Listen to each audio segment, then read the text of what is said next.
আমরা শুরু করছি আজকে নবম শ্রেণীর ভৌত বিজ্ঞান বিষয়ের যে পদার্থের সাধারণ ধর্ম চ্যাপ্টার তার সান্দ্রতা সম্পর্কে। তো সান্দ্রতা সম্পর্কে আমরা আগের ক্লাসে বেশ কিছুটা বলে দিয়েছি। আজকে আমরা শেষ অংশটুকু নিয়ে আলোচনা করব। তো আজকে আমরা যেটা নিয়ে আলোচনা শুরু করব সেটা হলো ক্রান্তীয় বেগ। তো ছবিতে দেখো একটা লম্বা এরকম পাত্রে গ্লিসারিন ভরা আছে। গ্লিসারিন একটা সান্দ্র তরল। সেই গ্লিসারিনের মধ্য দিয়ে একটা গোলক, মানে যে কোনো ধরো লোহার বল ফেলে দেওয়া হয়েছে। তাহলে লোহার বল প্রথমে গ্লিসারিনের মধ্যে ফেলে দিলে, ধরো এখান থেকে প্রথমে ফেলা হবে, তো প্রথমে সে তার ওজনের জন্য নিচের দিকে পড়বে, অর্থাৎ অভিকর্ষ ত্বরণ নিয়েই পড়বে। কিন্তু আমরা এই গোলকটার গায়ে কিছু গ্লিসারিন লেগে যাবে আর বাকি গ্লিসারিনটা স্থির অবস্থায় থাকবে।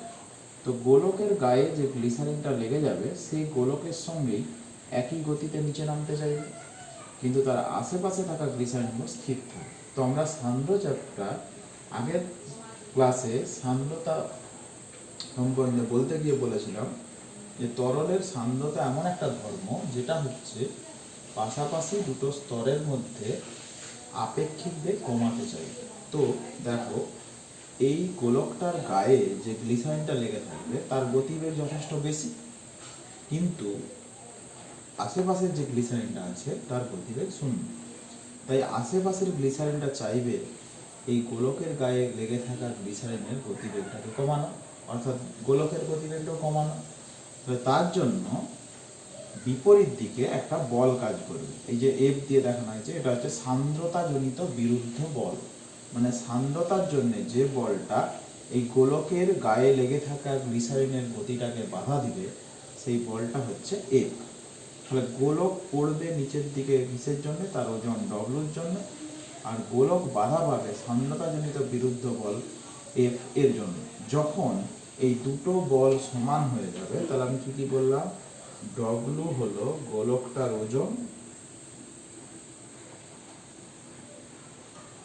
ওজন আর এফ হলো সান্দ্রতাজনিত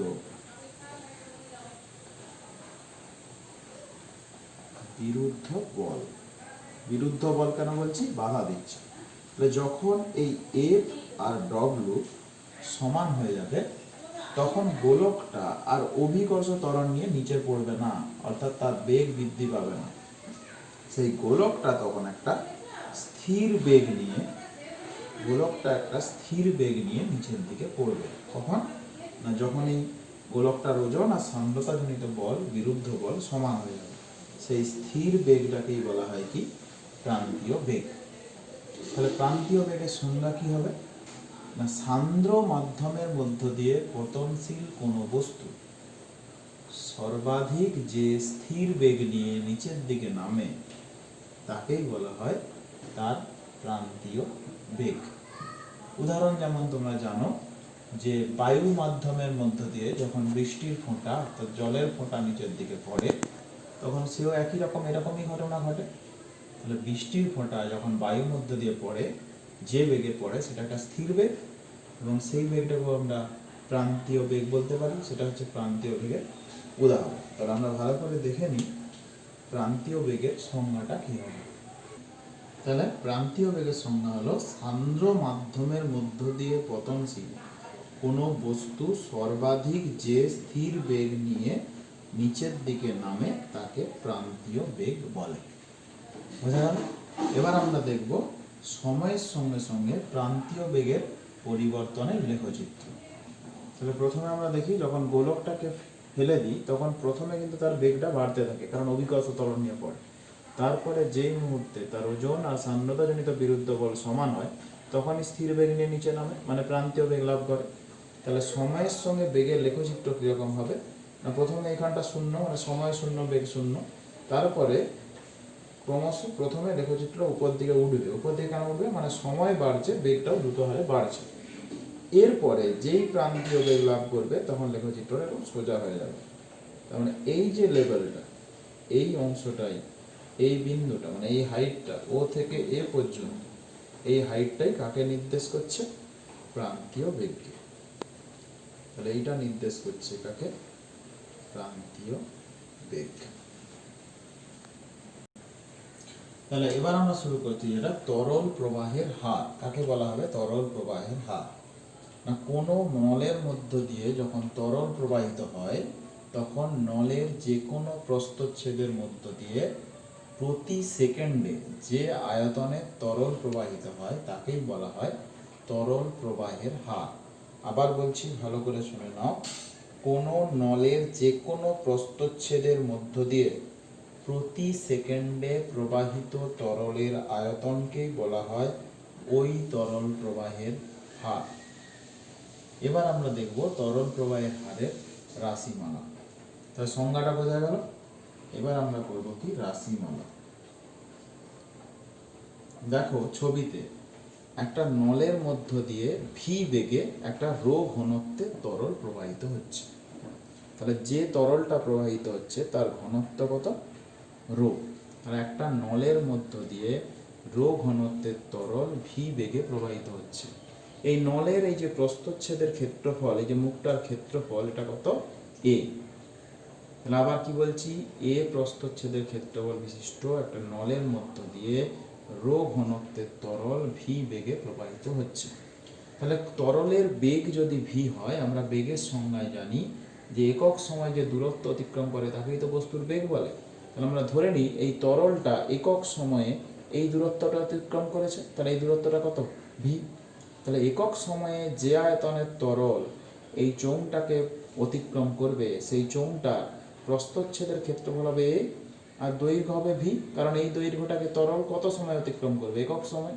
আমাদের সংজ্ঞায় বলা ছিল যে একক সময়ে কোনো তরল যে আয়তনের তরল প্রবাহিত হবে, তাহলে আয়তনটা হবে এই চোঙটা, অর্থাৎ এই ডট ডট অংশ থেকে এই ডট ডট অংশের মতো। এই দৈর্ঘ্যটা হচ্ছে ভি আর এর ক্ষেত্রফল কত? এ। তাহলে রাশিমালায় কি বললাম আমরা? ধরি এ প্রস্থচ্ছেদ বিশিষ্ট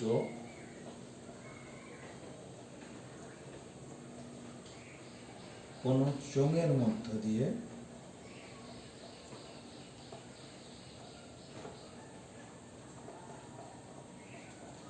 রো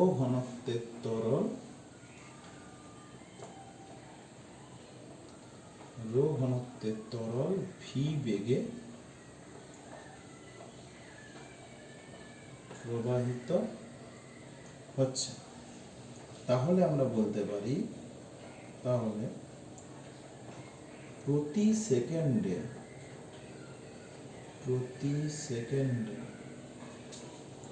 প্রবাহিত তরলের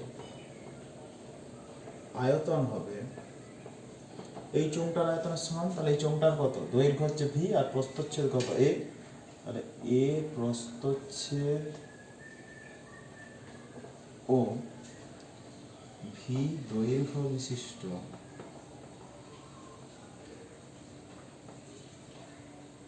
চোঙের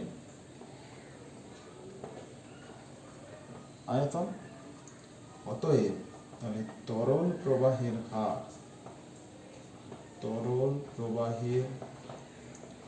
হার সমান কি লেখা যাবে? এই চোঙটার আয়তন, তো চোঙের আয়তনের সূত্র কি? প্রস্থচ্ছেদের ক্ষেত্রফল গুণিত তার দৈর্ঘ্য। তাহলে প্রস্থচ্ছেদের ক্ষেত্রফল কত? এ, আর দৈর্ঘ্য কত? ভি।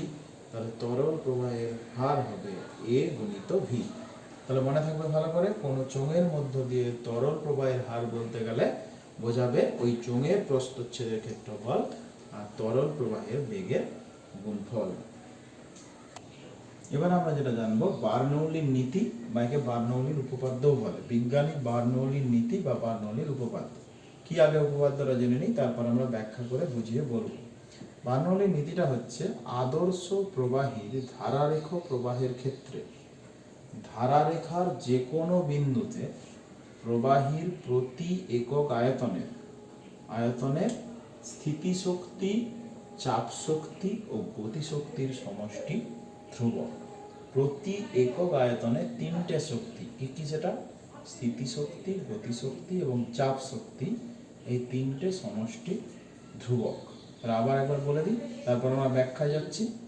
আদর্শ প্রবাহীর ধারারেখ প্রবাহের ক্ষেত্রে ধারারেখার যে কোনো বিন্দুতে প্রবাহীর প্রতি একক আয়তনের স্থিতিশক্তি, চাপ শক্তি ও গতিশক্তির সমষ্টি ধ্রুবক। এবার আমরা আসি বার্নৌলির নীতির ব্যাখ্যা।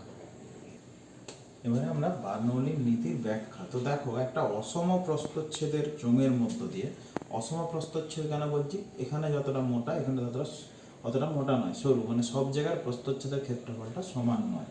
তাহলে এরকম একটা প্রস্থচ্ছেদের মধ্য দিয়ে রো ঘনত্বের তরল প্রবাহিত হচ্ছে। এই চোঙটা এরকম নির্দেশ তল থেকে কিছুটা উচ্চতায় রাখা আছে।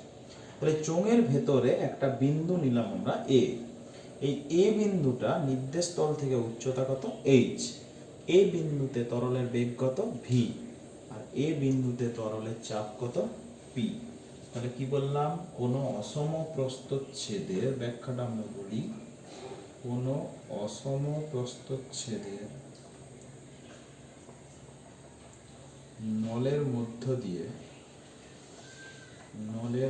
দিয়ে রো ঘনত্বের তরল প্রবাহিত হচ্ছে। তাহলে ধরি এ বিন্দুতে তরলের বেগ ভি, চাপ পি এবং নির্দেশ তল থেকে এ বিন্দুর উচ্চতা, নির্দেশ তল থেকে এ বিন্দুর উচ্চতা হচ্ছে কত, এইচ। তাহলে নির্দেশ তল থেকে এ বিন্দুর উচ্চতা এইচ। তাহলে আমরা তিনটে শক্তি কি কি বলেছিলাম, একক আয়তনের জন্য চাপ শক্তি, একক আয়তনের জন্য স্থিতি শক্তি, আর একক আয়তনের জন্য গতি শক্তি। তাহলে শুনে নাও, তাহলে এ বিন্দুতে একক, এটা এ বিন্দুতে একক, এ বিন্দুতে, অতএব এ বিন্দুতে একক আয়তনে গতিশক্তি হবে, এগুলো মনে রাখতে হবে, একক আয়তনে গতিশক্তি হবে রো জি এইচ। কোনটা কি, রোটা বলেছি ঘনত্ব, জি অভিকর্ষ ত্বরণ, আর এইচ হচ্ছে উচ্চতা। একক আয়তনে স্থিতিশক্তি কত হবে, একক আয়তনে স্থিতিশক্তি হবে রো, সরি এটা ভুল বলা হয়ে গেল, একক আয়তনে গতিশক্তি হবে half rho v square. Half rho হচ্ছে কি ঘনত্ব, আর ভি হচ্ছে বেগ। আর একক আয়তনে স্থিতিশক্তি হবে রো জি এইচ। তাহলে রো হচ্ছে ঘনত্ব, জি অভিকর্ষ ত্বরণ, আর এইচ হচ্ছে উচ্চতা। আর একক আয়তনে চাপ শক্তি হবে, যেটা চাপ ছিল বিন্দু পি।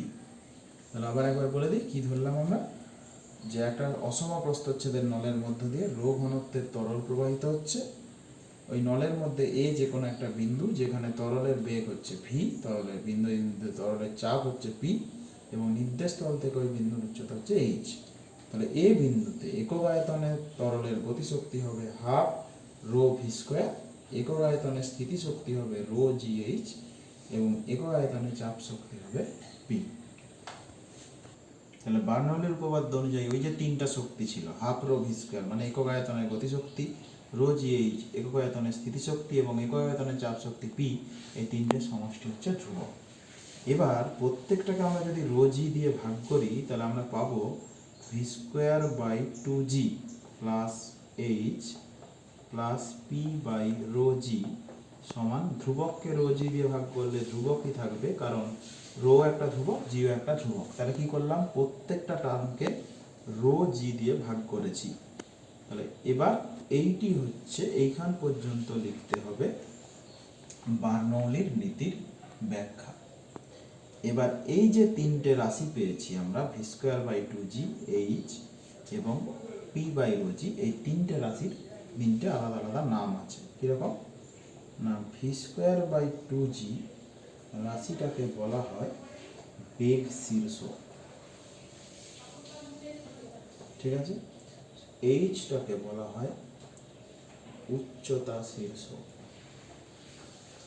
এবং আরেকটা যেটা পড়ে আছে পি বাই রো জি, এটাকে বলা হয় চাপ শীর্ষ। তাহলে তিনটে রাশির আলাদা আলাদা নাম জানা গেল। এবার আমরা আসবো বার্নৌলির নীতির এই ব্যাখ্যাটার সাহায্যে কিছু বাস্তব ঘটনার ব্যাখ্যা করা। তাহলে বার্নৌলির উপপাদ্যের সাহায্যে কয়েকটা ঘটনার ব্যাখ্যা করার আগে আমরা একটু দেখে নিই যে আমরা এক্ষুনি বার্নৌলির উপপাদ্য অনুযায়ী পেয়েছি v²/2g plus h plus p/ρg সমান ধ্রুবক। এবার যদি এই এইচটাও ধ্রুবক থাকে, মানে উচ্চতা যদি স্থির থাকে বিভিন্ন অংশের ক্ষেত্রে, তাহলে এই অংশটা আবার সূত্রে রাখার দরকার নেই। তখন আমরা কি বলবো, v²/2g প্লাস p/ρg সমান ধ্রুবক। তাহলে এটা কখন হলো, আর যদি এইচটা মানে উচ্চতাটা ধ্রুবক থাকে। তাহলে এবার দেখি এই দুটো রাশির যোগফল ধ্রুবক, তাহলে এখানে একজন যদি বাড়ে মানে চাপ যদি বাড়ে তাহলে সেখানে বেগকে কমতে হবে, আর চাপ যদি কমে তাহলে বেগ কি হবে, বাড়বে। মানে এদের সঙ্গে এদের কিন্তু দুটো রাশির যোগফল যদি ধ্রুবক হয় তাহলে অবশ্যই একটা বাড়লে আরেকটাকে কি হবে, কমতে হবে। তাই আমরা বলতে পারি যে যে সমস্ত স্থানে প্রবাহীর বেগ বা গতিশক্তি বেশি সেখানে চাপ কম, এবং যেখানে প্রবাহীর বেগ বা গতিশক্তি কম সেখানে চাপ বেশি। মনে থাকবে? তাহলে আবার বলে দিচ্ছি কি না, যেখানে প্রবাহীর বেগ বা গতিশক্তি বেশি সেখানে চাপ কম। এইটা যেখানে বেশি এটা কম। আর উল্টোটা তো বুঝতেই পারছো, উল্টোটা কি বলতে হবে, যেখানে প্রবাহীর বেগ বা গতিশক্তি কম সেখানে চাপ বেশি। এটা মনে রাখো। এরপরে আমরা আসি এক একটা ঘটনার ব্যাখ্যা। মূলত অনেক বাস্তব ঘটনাই আছে, তো মূলত এই দুটো ঘটনা আমরা যদি আলোচনা করি তাহলে সবার একটা আইডিয়া হয়ে যাবে যে কিভাবে বিভিন্ন ঘটনার ব্যাখ্যা এই বার্নৌলির উপপাদ্যের সাহায্যে দেওয়া যায়। তো একটা কোশ্চেন দেখতে পাচ্ছ, ঝড়ের সময় বাড়ির টিনের চাল উড়িয়ে নিয়ে যায় কেন? তো এটা বলার আগে আমরা বলি, এক্ষুনি আমরা বলেছি যে যেখানে বেগ বা গতিশক্তি বেশি সেখানে চাপ কম। তাহলে এক ঝড়ের সময় যখন একটা বাড়ির টিনের চালের উপর দিয়ে তীব্র বেগে ঝড় বয়ে যায় তখন টিনের চালের উপরে ঝড়ের বেগ বেশি থাকার জন্য সেখানে চাপ কম হয়। তাহলে টিনের চালের উপরে ঝড়ের বেগ বেশি, চাপ কম। কিন্তু টিনের চালের নিচে বাতাস অতটা ঢুকতে পারে না ঝড়ের সময়, ফলে সেখানে বাতাসের বেগ যথেষ্ট কম থাকে। আর বাতাসের বেগ কম মানেই সেখানে চাপ বেশি হয়। তাহলে টিনের চালের নিচে চাপ বেশি, বেগ কম, এবং উপরে চাপ কম এবং বেগ বেশি। তাই টিনটাকে ওই নিচের ঊর্ধ্বচাপের জন্য বা উচ্চ চাপের জন্য টিনটাকে উপর দিকে তুলে দেয়, আর ঝড় সেটাকে উড়িয়ে নিয়ে চলে যায়। বোঝা গেল? এবার 2 নম্বর যে কোশ্চেনটা আছে সেটা হচ্ছে, দ্রুতগামী ট্রেনের পাশে দাঁড়ানো বিপজ্জনক কেন? দেখবে স্টেশনে ঘোষণা করা হয় যে দ্রুতগামী ট্রেন এই লাইন দিয়ে দ্রুত বেগে ট্রেন চলে যাবে আশেপাশে না থাকতে। তার কারণ হচ্ছে যদি কোনো যাত্রী একটা প্ল্যাটফর্মে দ্রুতগামী ট্রেনের পাশে দাঁড়িয়ে থাকে তাহলে যাত্রী আর ট্রেনের মাঝে থাকা বায়ুর বেগ যথেষ্ট বেশি হবে, ফলে সেখানে চাপ কম হবে। কিন্তু যাত্রীর পিছনে থাকা বাতাসের বেগ যথেষ্ট কম, ফলে পিছনে বাতাসের চাপ অনেক বেশি। তাহলে যাত্রীর পিছনে বাতাসের চাপ বেশি এবং সামনে বাতাসের চাপ কম, তাহলে বাতাস যাত্রীকে সামনের দিকে অর্থাৎ ট্রেনের দিকে ঠেলে দেবে।